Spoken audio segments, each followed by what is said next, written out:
भारत के steel sector में जब भी बात होती है तो दो नाम सबसे पहले आते हैं, जेएसडब्ल्यू स्टील और टाटा स्टील। आज हम इन दोनों दिग्गजों का आमना सामना कराएंगे। देखेंगे इनके ताज़ा वित्तीय नतीजे क्या कहते हैं, भविष्य को लेकर इनकी क्या रणनीतियां हैं और समझने की कोशिश करेंगे कि इस रेस में आखिर कौन आगे है। तो इस मुकाबले को हम कैसे समझेंगे? देखिए, हमने इसे कई दौर में बांटा है। सबसे पहले आंकड़ों की बात होगी, फिर देखेंगे कि घरेलू और विदेशी बाजारों में कौन क्या कर रहा है, और आखिर में नजर डालेंगे इनके फ्यूचर प्लान्स पर और निकालेंगे अपना नतीजा। तो चलिए रिंग में उतरते हैं और इस महामुकाबले की शुरुआत करते हैं।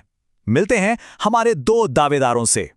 एक कोने में है जेएसडब्ल्यू स्टील, जो मानो फुल स्पीड में है और बहुत तेजी से अपना कारोबार फैला रहा है, और दूसरे कोने में है टाटा स्टील, एक पुराना और स्थापित महारथी जो अपने मजबूत घरेलू कारोबार और दुनिया भर की चुनौतियों के बीच एक बैलेंस बनाने की कोशिश कर रहा है। तो चलिए अब शुरू करते हैं पहला दौर और देखते हैं कि नंबर्स यानी कि आंकड़े क्या कहानी सुना रहे हैं। अच्छा, इस टेबल पर नजर डालिए। यहां रेवेन्यू से लेकर ईबीटा मतलब कंपनी के ऑपरेशनल मुनाफे तक सब कुछ है, लेकिन जेएसडब्ल्यू स्टील का एक आंकड़ा है जो सबसे अलग और सबसे ज्यादा ध्यान खींच रहा है। जी हां, 269.7%। ये कोई टाइपिंग मिस्टेक नहीं है। जेएसडब्ल्यू स्टील का मुनाफा एक साल में लगभग 3 गुना हो गया है। ये एक जबरदस्त उछाल है।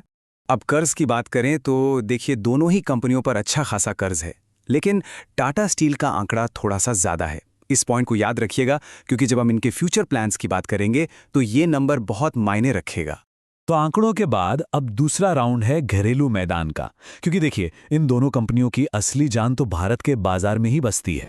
टाटा स्टील यहां अपने किले को और भी मजबूत कर रहा है।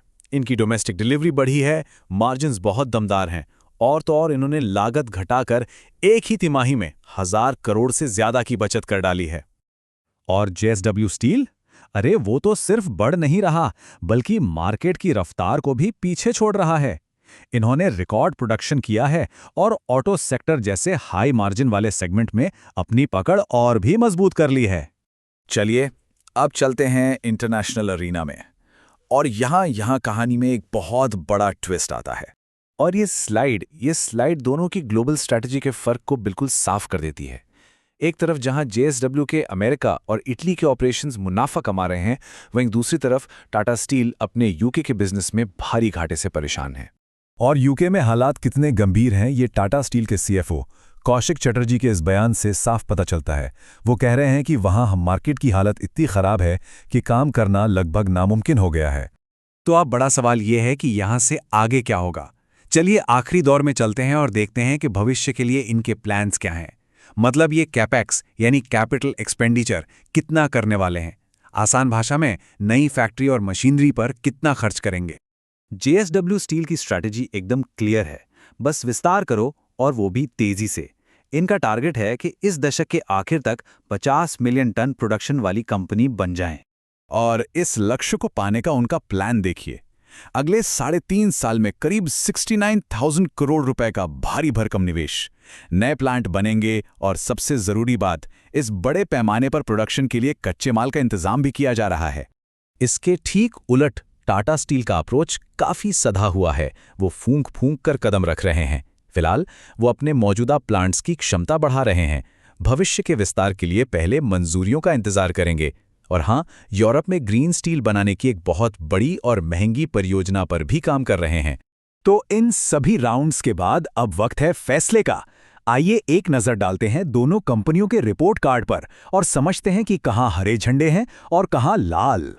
जेएसडब्ल्यू स्टील के लिए तस्वीर काफी अच्छी है। जबरदस्त मुनाफा और एक क्लियर एक्सपेंशन प्लान, ये हैं इनके ग्रीन फ्लैग्स।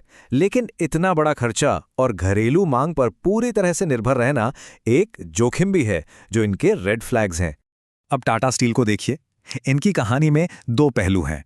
भारत में इनका बिजनेस चट्टान की तरह मजबूत है, ये है इनका ग्रीन फ्लैग। लेकिन यूके का बढ़ता घाटा और ज्यादा कर्ज, ये इनके रेड फ्लैग्स हैं, जो इस मजबूत भारतीय कोर पर एक बोझ की तरह हैं। तो अब हम एक बहुत ही दिलचस्प सवाल पर आकर खड़े हो गए हैं। एक तरफ है तेज रफ्तार से आगे बढ़ने की रणनीति, और दूसरी तरफ है पहले घर को संभालने की रणनीति। देखने वाली बात यह होगी कि इनमें से कौन सी स्ट्रैटेजी भारतीय स्टील के भविष्य की कहानी लिखेगी। और आखिर में एक जरूरी बात, ये पूरा विश्लेषण सिर्फ जानकारी और शैक्षिक मकसदों के लिए है। इसे किसी भी तरह की निवेश की सलाह ना समझें। निवेश से जुड़ा कोई भी फैसला लेने से पहले हमेशा एक सेबी रजिस्टर्ड सलाहकार से ही बात करें।